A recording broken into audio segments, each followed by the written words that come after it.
નું એક પણ શબ્દની લહેર ન લાગે. અને જેને જેને લહેર લાગી છે ને બાપા, ઈ ભવ સાગર તરી જાય. એટલે બાપુએ કીધું કે પતિ કે પાવન અધમ ઉદાહરણ, પતિ કે પાવન અધમ ઉદાહરણ ભક્ત વચન ભગવાન. વચનનું પાલન કર્યું હોય ગુરુ મહારાજનું, અને રામદેવજી મહારાજના પદનું પાલન કર્યું હોય. આપણા સવારામ બાપાએ કીધું છે કે મરજીવા મોજને માણે, કોઈ મળે મને મરેલા.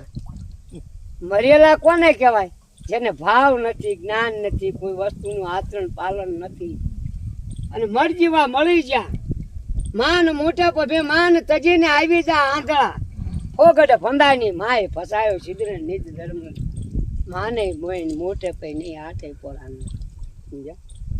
એટલે કહેવાનો મતલબ કે સત કમાણી તમને જાળવ, તમે એને જાળવશો તો સત્ય શબ્દ અને પરમાત્મા તમને જાળવશે, તમને જ્યાં પહોંચવું છે એ પહોંચાડી દેશે.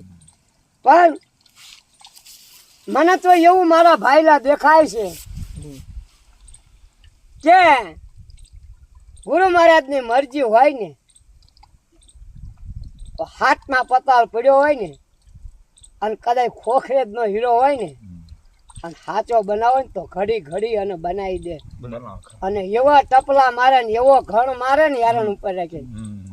બાલવા જેટલું હે ને મન ડગતું હોય ને એને ચીતાના ઘાટ ઉપર લાવી અને સૂન મંડળમાં ઠેઠ પહોંચાડી દે.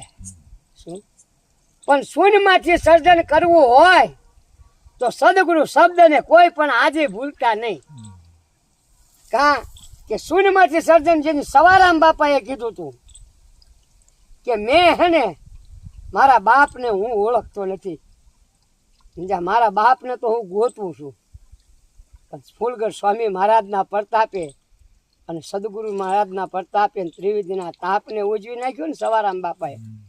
અને શબ્દને વડે જ્યારે ભળી ગયા, શબ્દ હારશે, શબ્દ પારશે, શબ્દથી નાવડી તરી જાય છે. પણ શબ્દને એનો નાતો બંધાઈ દીધો ને. પછી ધણીએ ગુરુ મહારાજના પ્રતાપે સામે આવીને ઓળખાણ આપી. આ પ્રતાપ સામે આવીને ઓળખાણ આપી ને, ત્યાં તો પ્રતાપ કોનો? ગુરુ મહારાજ.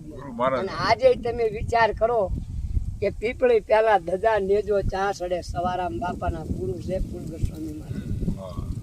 તો જેની સવાય કમાણી છે કે નામ જડ્યું છે, નામ જડાનું માચમ મળ્યું, મટી ગયો વાદ વિવાદ. નામના કોઈ પારખું હોય એ નામમાં જઈને ઠરી જાય, નામમાં જઈને ભળી જાય. નામ છે ને